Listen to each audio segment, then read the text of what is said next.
Hey everybody, I'm Chef Tom with atbbq.com, and today on Tips and Techniques, we're going to talk about how to make fire roasted peppers.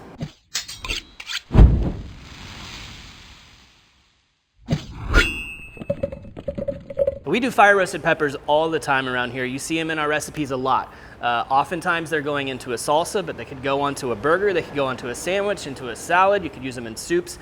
Honestly, it's just a great way to get more flavor out of the peppers that are already in your refrigerator. Now the concept, if you're new to it, is we're gonna put char on the outside of a pepper over some sort of direct flame. And you could do this on a grill, a gas grill, a pellet grill. You could do this over charcoal, is great.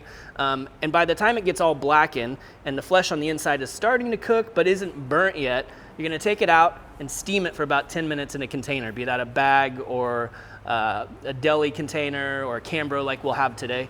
And over that time, what happens is the skin separates from the flesh of the pepper.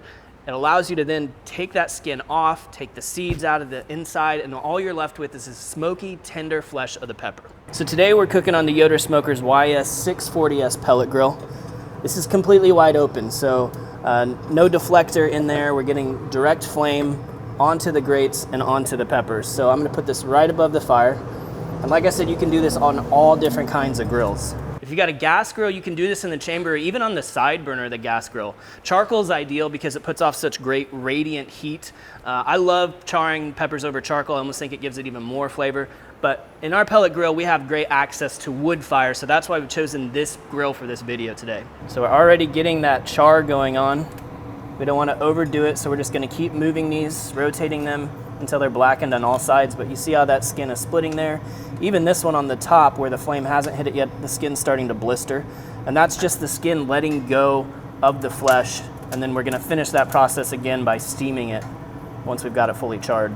All right, this is like 5-6 minutes now. But look, we're blackened, we're blistered. That's all we need. That's ready to come off.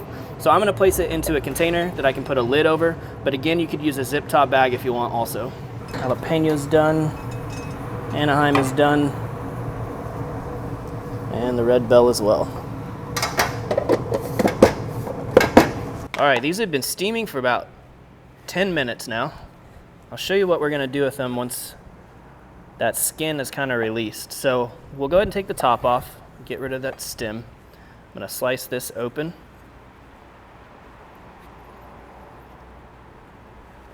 Take those seeds out. Flip it over.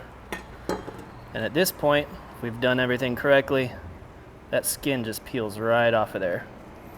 So now you don't have the actual char.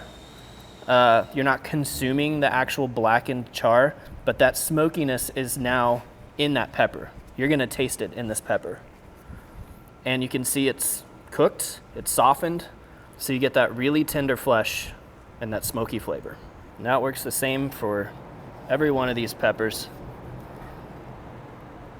People love roasted bell peppers, you know, for sandwiches, salads.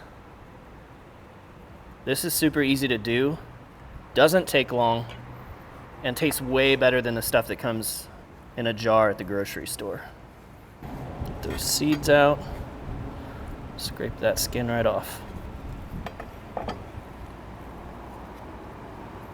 It is a good idea to wear gloves when you're doing this with jalapenos because you just never know how much spice you're gonna have in a jalapeno.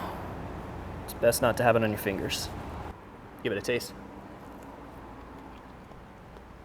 Oh, it's smoky, tender, sweet. That is delicious. And it's so easy to do. So go make yourself a salsa or something now. I'll put a few links in the video description to other videos where we've used this method. Thank you guys so much for watching. Be sure to check out atbbq.com for all the products featured in today's video. If you enjoyed the recipe, hit that subscribe button. And if you have any questions or comments or there's anything you want to see me cook, let me know in the comment section down below, and let's be good to one another. For more recipes, tips, and techniques, head over to atbbq.com/thesauce. All things barbecue, where barbecue legends are made.